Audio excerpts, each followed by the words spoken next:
Students, हमने आपको पुराने अपने वीडियो में अकारांत, आकारांत, इकारांत, इकारांत, पुल्लिंग और स्त्रीलिंग, अजंत और हलंत में शब्द रूप लिखना बताया और किस तरह से उनके साथ और दूसरे शब्दों के शब्द रूप किस तरह लिखे जाते हैं हमने आपको ये भी बताया है। आज हम आपको बताएंगे अजंत नपुंसकलिंग के। अजंत नपुंसकलिंग में सबसे पहले लेंगे अकारांत नपुंसकलिंग और इसमें फल सबसे ज्यादा प्रश्न में यही पूछा जाता है कि फल के शब्द रूप लिखिए।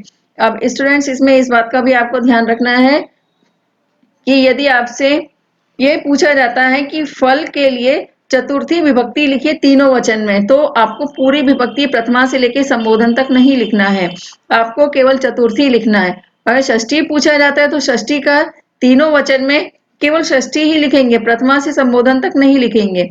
इस बात का आपको विशेष ध्यान रखना है। सामान्य तौर पर ये गलती बच्चे करते हैं, तो इस तरह की गलती आप नहीं दोहराएंगे। जितना पूछा जाएगा प्रश्न में आपको उतना ही उत्तर लिखना है। अब इसको इस तरह से लिखते हैं अकांतर है नपुंसकलिंग फल।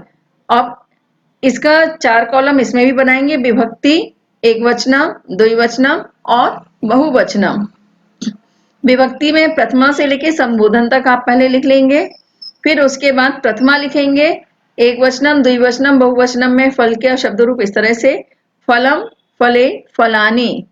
फिर द्वितीया में लिखेंगे फलम, फले, फलानी। स्टूडेंट्स, नपुंसकलिंग में एकवचनम, द्विवचनम, बहुवचनम, प्रथमा और द्वितीया एज इट इज होते हैं, एक जैसे होते हैं।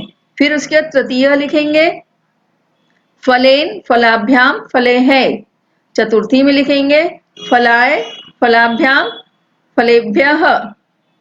फिर उसके बाद पंचमी में लिखेंगे फलात, फलाभ्याम, फलेभ्यः।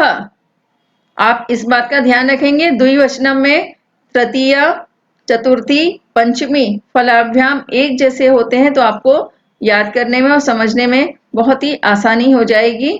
और बहुवचनम में चतुर्थी और पंचमी फलेभ्यः एक जैसे होते हैं। इसके बाद षष्ठी लिखेंगे फलस्य, फलयोः, फलानाम। फिर सप्तमी में लिखेंगे फले, फलयोः, फलेषु। संबोधन में लिखेंगे हे फल और उसके बाद एक्सक्लेमेटरी साइन बनाएंगे। फिर द्विवचनम में लिखेंगे हे फले और इसमें भी एक्सक्लेमेटरी साइन बनाएंगे। फिर उसके बाद बहुवचनम में लिखेंगे हे फलानी और एक्सक्लेमेटरी इसमें साइन बनाएंगे। और इसी तरह से फल के समान ही मित्र और ग्रह का भी आप अकारांत नपुंसकलिंग शब्द रूप लिख सकते हैं। अब हम आपको बताएंगे इकारांत नपुंसकलिंग में वारी शब्द का शब्द रूप किस तरह से लिखा जाता है। तो वारी यानी जल होता है, तो आपको जब प्रश्न पूछा जाएगा वारी, तो आप उसका मूल शब्द भी अवश्य लिखें जल।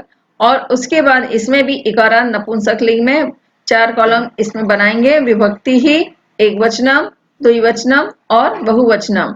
और विभक्ति में प्रथमा से लेके पहले आप संबोधन तक लिख देंगे।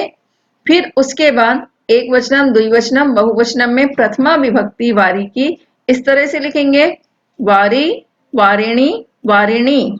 अब इसमें मात्रा का आपको विशेष ध्यान रखना है कि छोटी की मात्रा आपको प्रथमा से लेके संबोधन तक एकवचनम में छोटी की मात्रा आएगी और द्विवचनम में भी आपकी छोटी की मात्रा आएगी, लेकिन बहुवचनम में प्रथमा, द्वितीया और षष्ठी में बड़ी की मात्रा रा में लगाई जाएगी। तो इस बात का आपको विशेष ध्यान रखना है।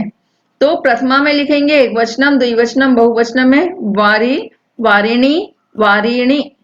और उसके बाद द्वितीया लिखेंगे वारी, वारिणी, वारिणी। तृतीया में लिखेंगे वारिणा, वारिभ्याम, वारिभिः। फिर उसके बाद चतुर्थी में लिखेंगे वारिणे, वारिभ्याम, वारिभ्यः। पंचमी में लिखेंगे वारिणः, वारिभ्याम, वारिभ्यः। अब स्टूडेंट्स, इसमें भी आप ध्यान देंगे तो द्विवचनम तृतीया में वारिभ्याम एक जैसा लिखा जाएगा, तृतीया, चतुर्थी और पंचमी में। तो इस बात का ध्यान रखेंगे तो आपको लिखने में बहुत ही आसानी हो जाएगी और बहुवचनम में चतुर्थी और पंचमी में वारिभ्यः वारिभ्यः।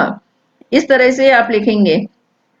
उसके बाद पंचमी वारिणः वारिभ्याम वारिभ्यः। षष्ठी में लिखेंगे वारिणः वारिणोः वारिणाम। सप्तमी में लिखेंगे वारिणी वारिणोः वारिषुः। उसके बाद संबोधन में लिखेंगे एक वचन में हे वारे और एक्सक्लेमेटरी साइन बनाएंगे।